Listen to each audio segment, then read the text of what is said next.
Okay, boxing fans, right now I'm going to do a quick debate with a few of the guys on Dereck Chisora versus Malik Scott. We're going to start with Dereck Chisora.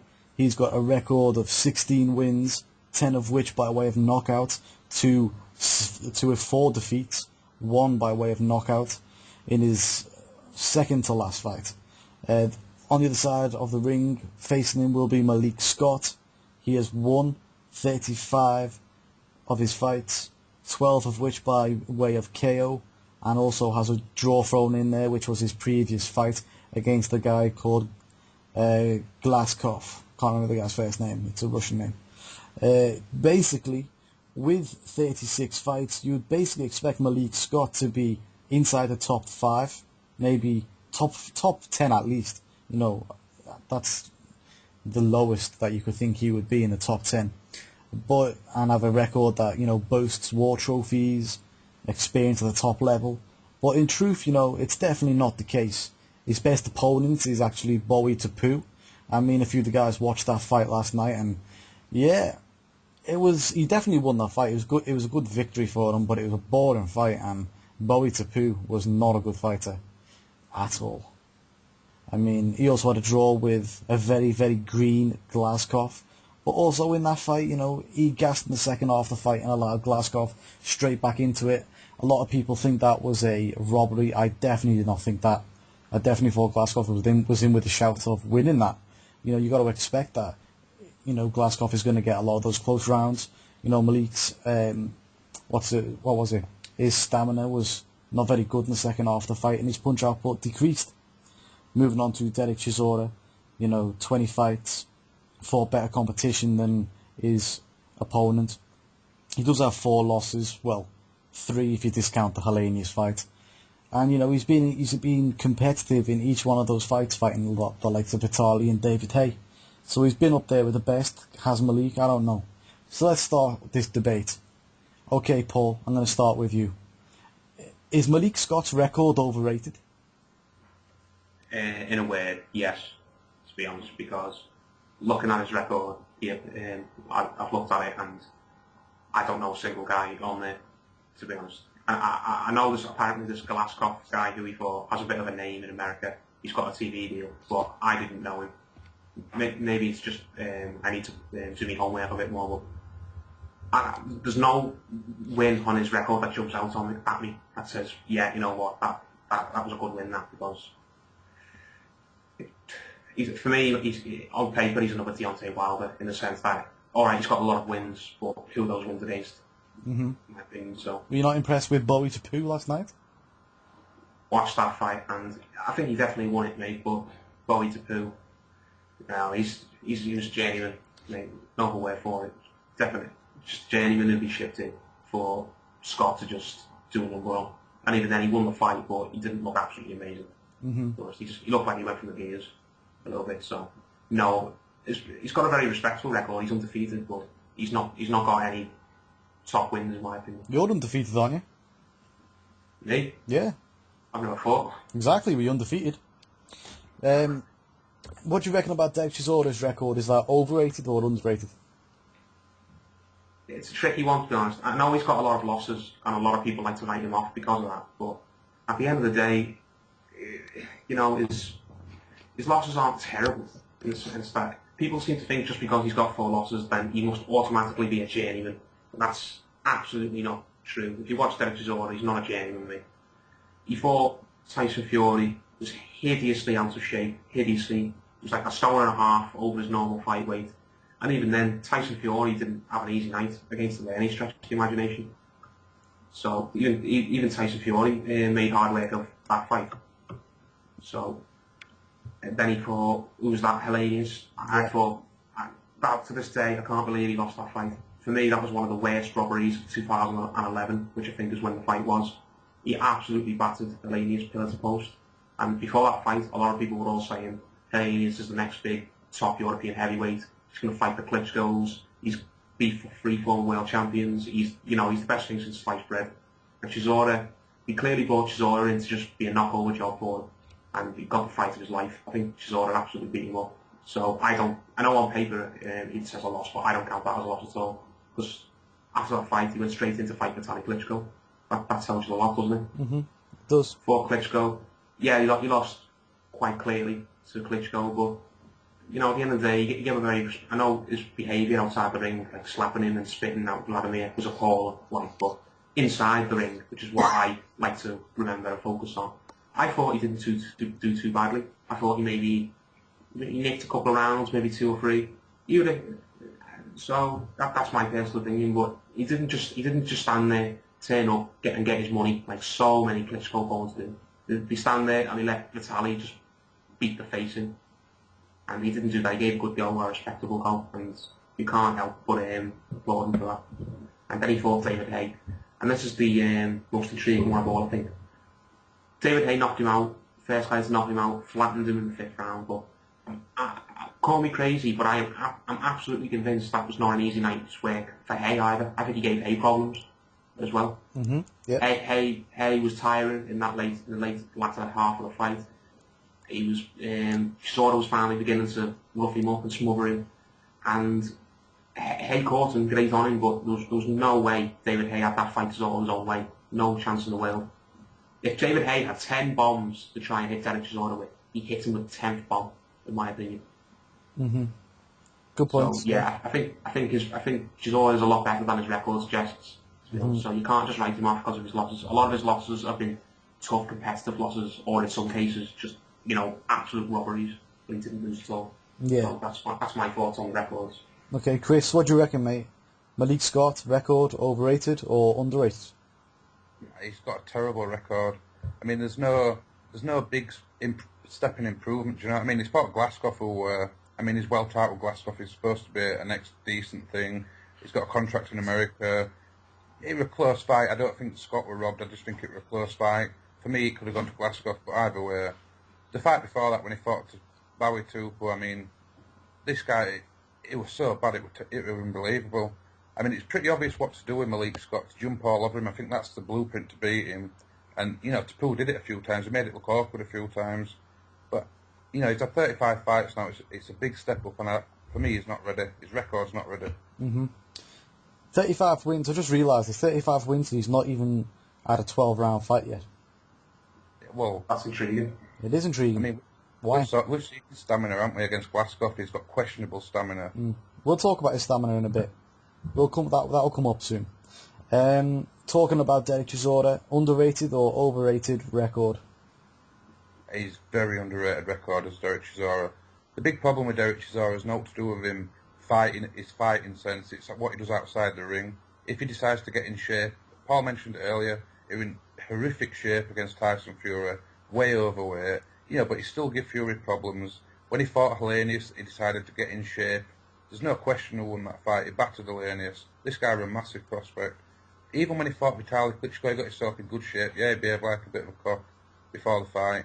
But, I mean, he landed some good shots on Klitschko. Klitschko's body were red. He were marked up quite bad for his body, Klitschko. Mm-hmm. He then moved on to David Haye, and fair enough, he got knocked out, but he was tailor-made for David Haye. He was always going to walk forward. Eventually, he was going to walk onto something massive. So I think his record, it might look a little questionable, but it's quite a good record, to be fair. Yeah. And you've got to remember, he's only had, what's he had? 20 fights? 20 fights, yeah. I mean, he's fought the big names already. He's had 20 fights. Mm-hmm. Yeah, Can't argue with that. Can't argue with that at all. Moving on from that, we're going to talk about the attributes of both fighters now. We'll talk about the power. Which fighter, Paul, do you think has the power in this fight? I think Dereck Chisora, unquestionably. And Chisora's not a massive puncher by any stretch. It took him forever to get rid of that RG guy he fought in the last fight, the journeyman. Yeah, Avilia. So he's not got great power, but watching a bit of Malik Scott, I don't think he's got any power at all. Mm-hmm. At all.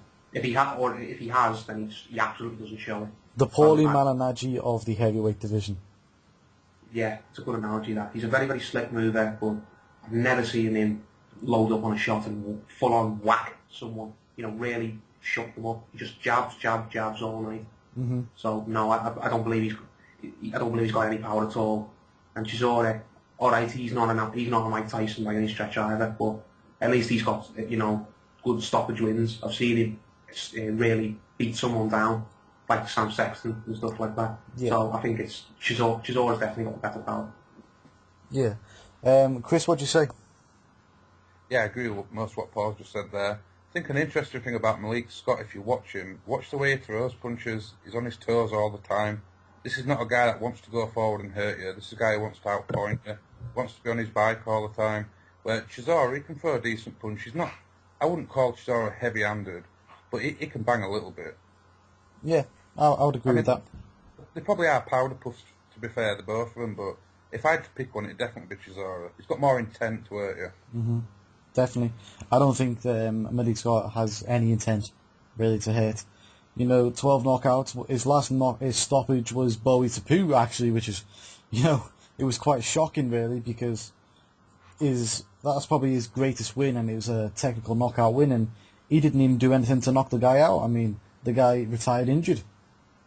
Ended as a technical knockout.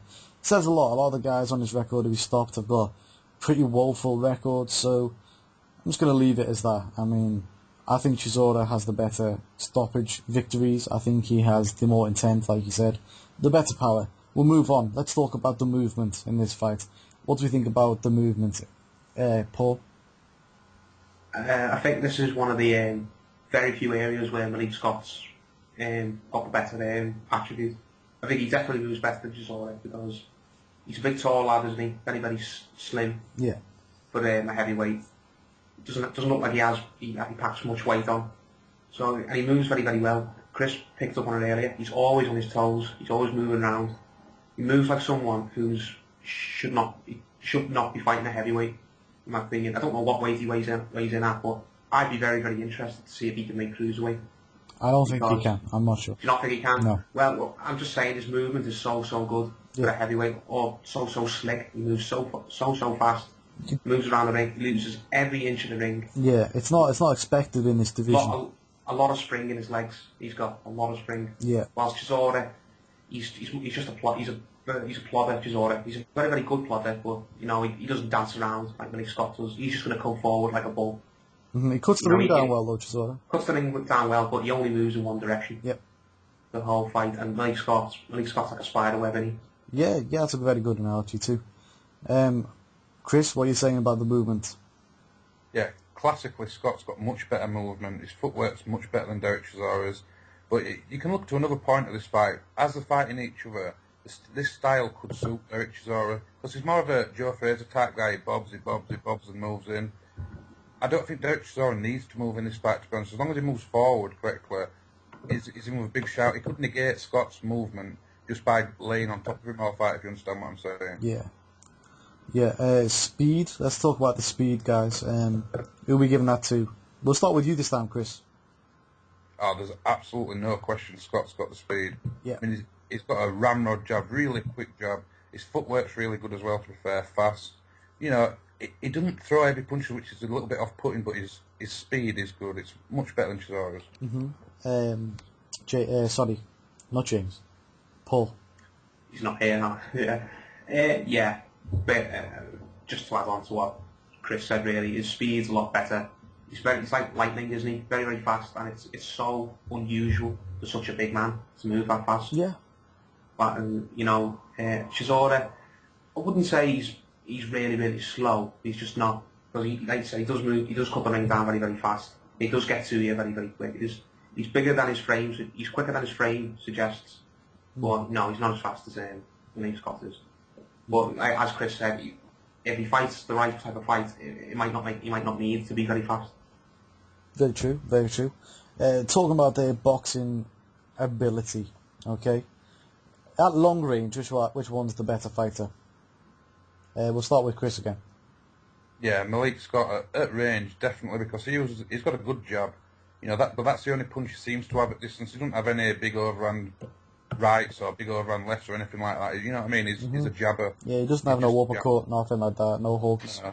No. I mean, when he starts throwing other punches from distance, he looks reckless. Yeah. Well, Chisora don't want to be at distance anyway. He wants to be in tight, so... Mm-hmm. Inside game? Who's got the better inside game, Chris? Well, Malik Scott doesn't know what inside is. I mean, he's absolutely clueless. He wants to grab on all the time. I mean, he just does not punch inside at all. He grabs. That's what he does all the time. With a guy like Chisora, Chisora's a big guy. He wants to go inside. His frame, you know, he could out-muscle Scott in this fight, which is a problem for Scott, in my opinion. Yeah, I think so. I think that would be the way that Chisora's going to, you know, really look to win this type of fight. We'll move on and we'll talk to Paul now. Long range versus inside game. Who's got what, Paul? Oh, Malik Scott's undoubtedly got the outside game edge because he's a lot taller than Chisora. He's got longer arms, longer reach, and he's got a very, very fast flicking jab. But Chisora on the inside, mate, Malik Scott, him on an inside game, it's like an African.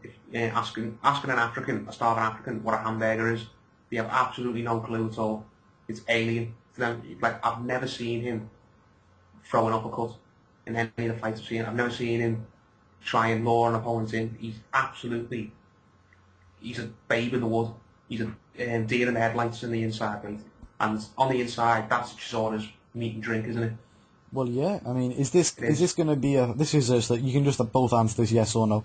Is this going to be a case of who gets their type of game imposed on the other fighter will win the fight? If you understand. Yes. Undoubtedly, yes. Okay. Well, we will see. Is it going to be a long range jabbing game, or is it going to be an inside fight? I mean, we don't know. And it will be good to see how both of them react to the other person's game in this fight. Talking about the chin, and we've got to talk about chins. Who do you give the chin aspect to? The ability. Who's got the better chin? Paul. Mate, well, we've seen Chisora's had a good chin in the past because he took Vitaly Klitschko's best punches, and he took a lot of punches from Hay as well before he finally went down. He got clocked. There was a lot of punches in that fight where he took them for the first couple of rounds. But Malik Scott, I've never seen him full-on whacked because he's never fought an opponent who's capable of whacking him. Yeah, Do you know what I mean? Like, I agree. Can't say whether he's got a good chin or not because I've never seen an opponent get close to him and test his chin because that tells the level of opponents he's been fighting. Mm-hmm. The Glasgow fight, Glasgow was apparently a decent fighter, but the fight was so messy. If I remember that, I don't remember Glasgow ever really full on hurting him or full on getting close enough to hurt him. Mm-hmm. So I think by default we've just got to say Dereck Chisora because we know he's got a good chin or he has a good chin. We don't know what his chin's like now, but yeah, I can't say Malik Scott's got a good chin. I've never seen it tested. True. What do you think, Chris? Yeah, I think Paul's absolutely right. Again, for me, I think you've got to go with Chisora because he's got the proven chin. You know, before A took him out, the guy had a top 3 chin. There were no question. He took some big shots. He took big shots throughout his career. So we know this guy can take a shot at his best. David A, a lot of people, they'll discredit Dereck Chisora because he got stopped by David A. That's because they don't like David A. They can't accept that a guy like David A is a massive puncher. Pound for pound, he's a huge puncher, David A. So, I mean, Malik Scott don't get hit enough. I'd suggest, I look at people's legs to see how they build up, so this guy wants to be on his bike. I don't think he wants to get hit on his chin. I bet he's been dropped a few times in sparring. Well, actually, I understand he has, actually. This is just a rumour, another e-boxing news rumour. No, actually, I got this straight from Irish NK, actually. Tyson Fury beat up Malik Scott in a sparring session, perforated eardrums, knockdowns, everywhere. I think Chisora may have mentioned that in that conference call he did on ATG radio. I think he did, yeah, he mentioned something about Tyson Fury beating him up in sparring. So if Tyson Fury's not a huge concussive puncher. He's not. He's similar to Dereck Chisora. He'll wear you down, and his punches will eventually knock you out. Maybe Derek's got to take some good heart from that, actually.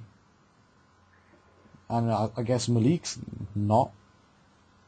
Just what I think personally. I think Scott's a bit of a giveaway because he's completely close to fighting in close. Do you know what I mean? Which I always think, especially with heavyweights, there's got to be a question mark why you're not willing at all to fight inside. Yeah, because he's not built for that type of game. That's what it is. He's not. But maybe he's got mental scarring from stuff like that. Do you know what I mean? True. Yeah, maybe. Maybe he has other things like sparring partner syndrome. You can only ever become a sparring partner. Absolutely, yeah. You know, This has got a lot of he's not fought a credible opponent really, and won. You gotta wonder. But we'll move on from there. We'll move on.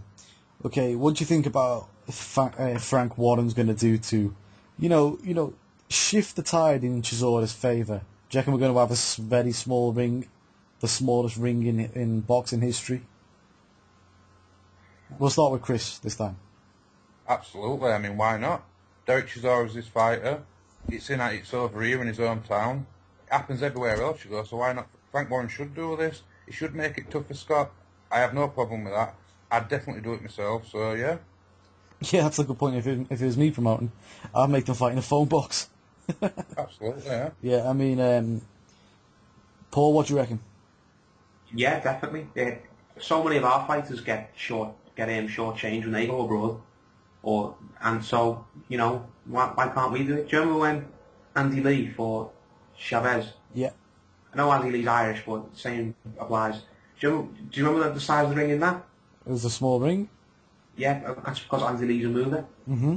They made a tiny ring to allow Chavez to catch up with him, and it worked, obviously. So yeah, he did. If it happens to British and Irish fighters when they go abroad to fight, when a foreigner, an American comes over here to fight, why can't we do it back?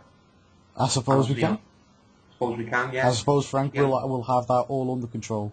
Yeah, I think you touched on it, at another point when we've been talking.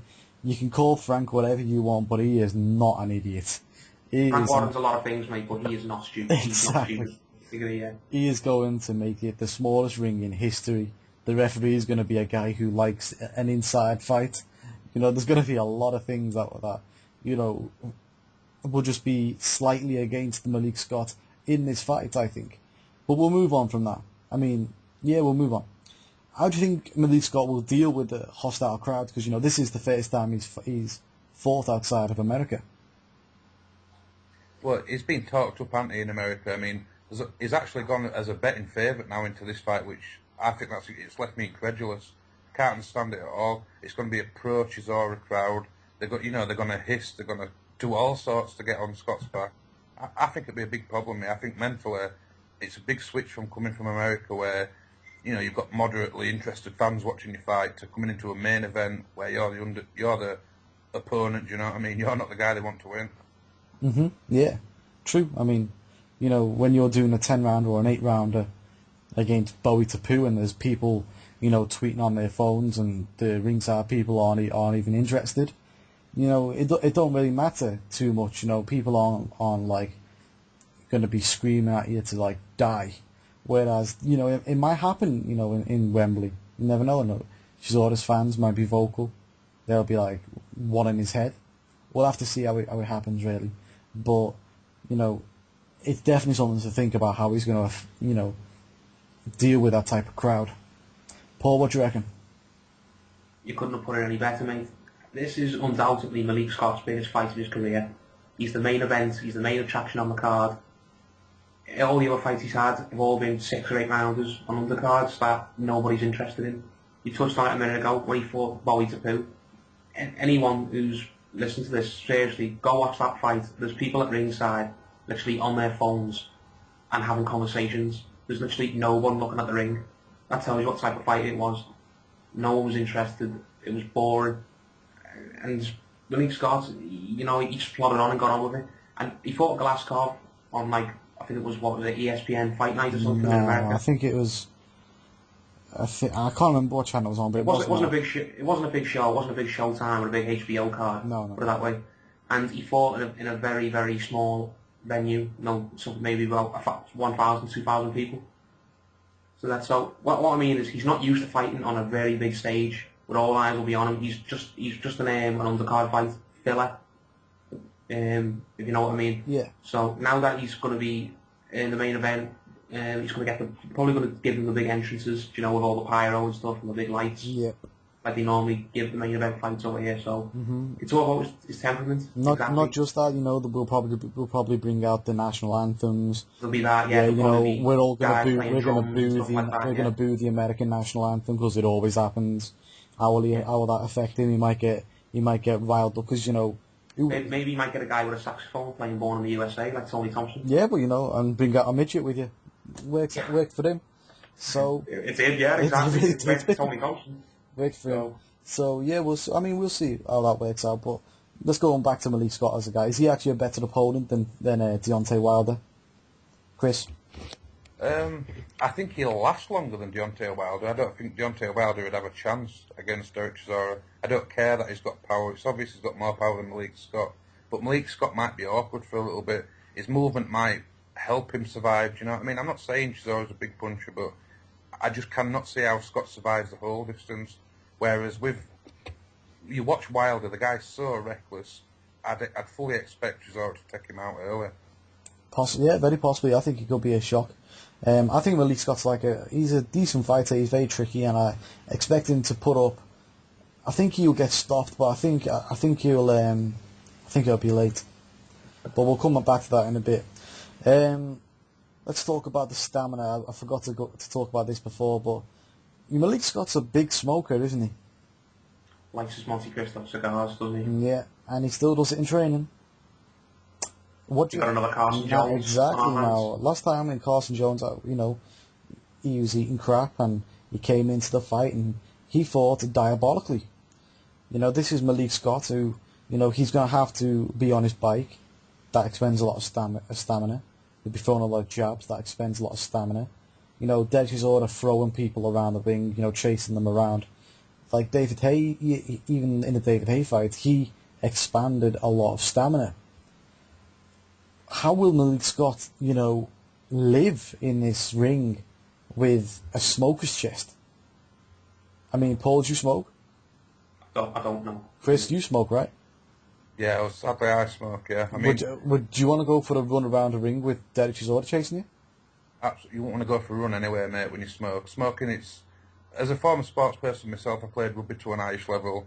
Once I started smoking, it's like having a full-grown man stood on your chest. Do you know what I mean? It's not conducive to being overly fit smoking. Mm-hmm. Yeah, so it's definitely not gonna help. So I've got to look at that, and that's got to be a real issue. What do you reckon about that, Paul? Yeah, it doesn't bode well, does it? It does not. To be honest, I think you got it right, mate. You were the one who was saying Carson Jones, he's ate all this crap. He's going to ruin his stamina. He's not going to be able to do anything on the night, and you were proven right, weren't you? Yeah, well, You thought the other night, and Carson Jones, he was absolutely deplorable. His performance, wasn't it? Mm-hmm. I don't mean to kick him when he's down, and kind of literally. pour misery on him, if you get what I mean. But it's got to be said, he did not fight very well at all. Yeah, no, exactly. He trained to fail. In You can't fail to prepare to fail. Simple as that. And if Malik Scott really has been on those cigars in the middle of training, then I think he's carving his own headstone in a sense, mate. Very, very possible. I didn't ask you, who do you think's the better opponent for Dereck Chisora? Malik Scott or Deontay Wilder?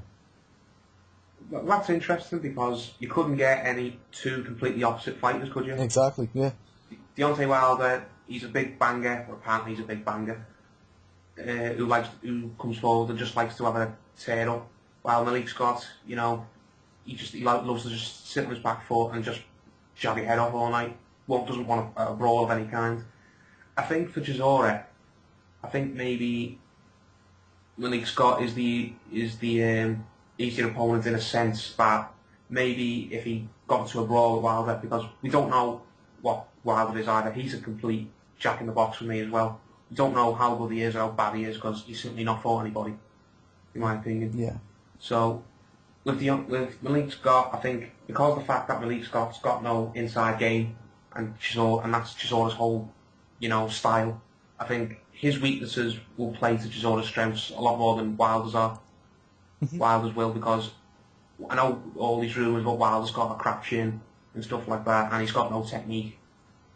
There's that as well, but I think maybe there's always a chance that if Chisora fought Wilder could just crack him one and knock him out. True. Sort of thing, because there's question marks over Chisora's chin since he was knocked out by Haye.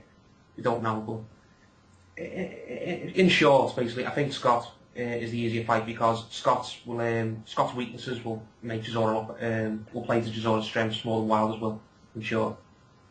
I think that's a fair comment. Moving back to Chris, this is going to be the second to last question.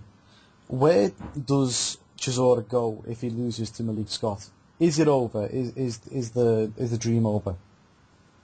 Well, I think it'd be very damaging if he lost. I mean, he could go back to domestic level, but I don't know how up for that Chisora would be. I think we've seen before, even when he fought Fury, didn't even bother getting in shape for that fight.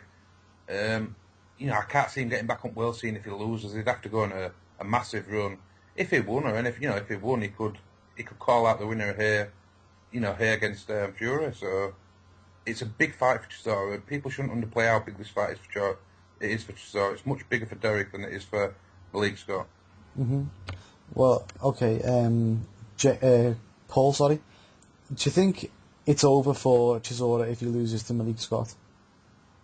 It might as well be, mate, in my opinion, because at the end of the day, it's make or break for him, definitely, because if he beats Malik Scott, then he's back in the picture, sort of thing. People can start linking him to other fights. Like Chris said, people can start saying, okay, maybe the winner of Hey Fury can fight Chisora. Maybe Tony Thompson can come fight Chisora. Do you know what I mean? It gets him in and around the title picture, sort of thing. It gets him back amongst the, I'd say, top 7 or 8 names. Whereas if he loses to Malik Scott, then where can he go? Malik Scott's not got any power to hurt him. He's got no inside game, which is what Chisora's whole bread and butter is. Yeah. I don't want to say he's made for Chisora, because I don't think he is, but he's got a lot of weaknesses that can make Chisora look good. And if Chisora can't beat a guy who can't knock him out and can't handle him on the inside, then what's the point? He's already said he doesn't want to go back to domestic level, because he wouldn't fight David Price for the British title. He said if he fights David Price, he only wanted to be a world level fight. And I know David Price has just lost as well, but I don't think he'd be interested anyway. So yeah, I think if he does lose, then I think he probably will retire, and he probably should retire, because if he loses, he won't get near the title again. Not in my opinion. Very true. What about Malik Scott, Paul? While I've still got you here, where does Malik Scott go if he loses to Chisora? I think he just gets back on the plane, goes back to America, mate. Just keeps doing what he's been doing for the past 35 fights. Simple as that, He's not anywhere near a title, in my opinion, right now. Anyway, is he? So. No. Yeah, and even if he beats Chisora, people are just going to come out with the Chisora was ruined by Hay sort of thing. True. Fair play to Malik Scott. He didn't have to take this fight, did he? Because he's not got an awful lot to gain. No, he doesn't. That's a good point, actually. That's a very strong point. Malik Scott, for taking on Chisora, does not have almost anything to gain from it. I mean, a guy who's lost what? What would you say? He's lost 4 of his last 6? Something like that? Something like that, yeah. So 4 of his last 6, so he's not really got too much to gain other than that he's piggybacking off the guy's name, I guess. But yeah, if he loses to Chisora, mate, he can just go back to America and keep making a living doing what he was doing, fighting the Bowie Tapoos of this world in front of 500 people, and he can just keep doing that.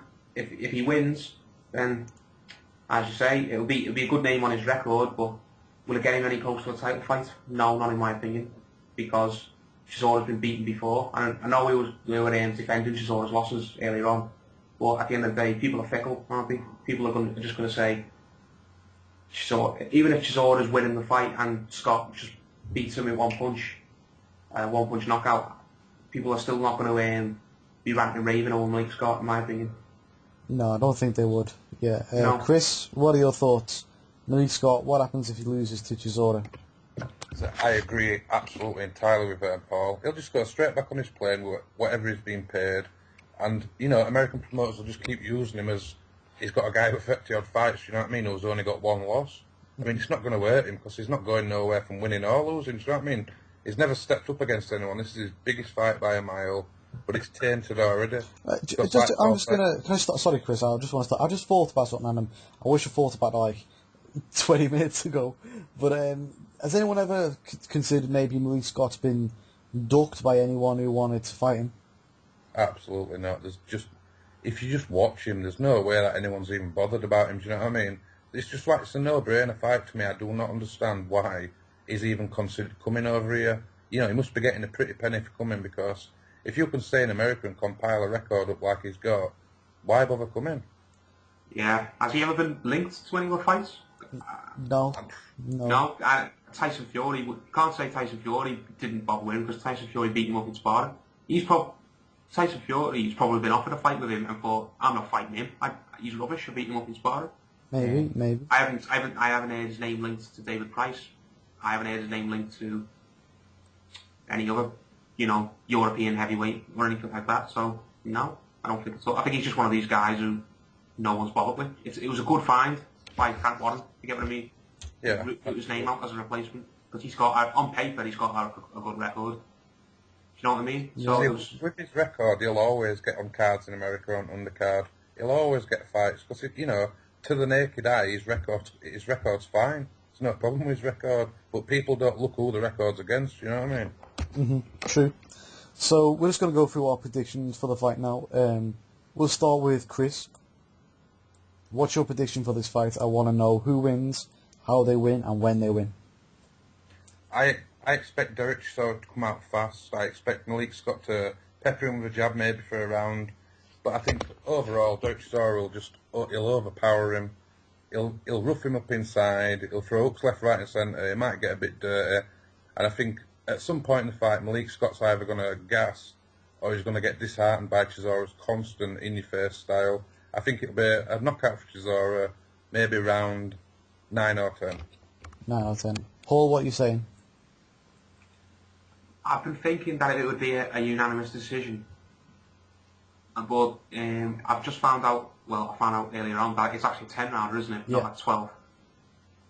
And you take that into consideration, and you take the fact that I've seen Dereck Chisora, the Instagram pictures of him, he looks ripped, doesn't he? He looks really, really switched on. Yeah. It's not going to be another Tyson Fury revisited, is it? So I thought it had a Chisora decision written all over it. He just, he'd bash Malik Scott about, and he just work his way to a decision. But I'll change my mind. I'm going to go for an knockout for Chisora. I don't think he'll knock him spark out like David Price knocks out, Orly Hassan or anything like that. I think, as Chris said, Chisora's just going to charge at him. He's going to lay on this big smoker's chest. He's going to tire him out. Malik Scott's not got the best of stamina anyway. He's got no inside game. Chisora's going to make it inside and dirty all night. And yeah, I see Malik Scott just being really, really bullied out of this fight. It's going to be a real, pub brawl sort of thing, and that's where Chisora shines, and where Malik Scott hasn't got a clue to watch him. So I could see around the 7th round, either the referee just jumping in and stopping it, or Scott quitting on his stool. Maybe Scott might have something to say afterwards. He'll say, "Oh, that wasn't fair. I wanted to continue. I wanted the referee stopped it too quick." But it'll be one of these, like the fight with Kell Brook the other night against Carl Jones. Yeah. He's going to protest, but people are just going to say, "Look, mate, you were getting beat up. You weren't throwing any punches back. There was no point you continuing." So I think Chisora's going to make a statement and finish him. 7th, I'll go for. Okay. I've been thinking about it, and the Lake knockout it's on my mind. However, I'm going to play it safe, and I'm going to go for Dereck Chisora unanimous decision. It might be a majority decision, depending on how fast Malik Scott starts and how slow Dereck Chisora starts. But I understand he's in shape. Yeah, I'm going to just keep it as that. He's going to. It's going to be a good fight. It's going to be a real brawl. I'm going to say decision to Dereck Chisora. Thanks for listening, guys. Tell us what you think about this fight.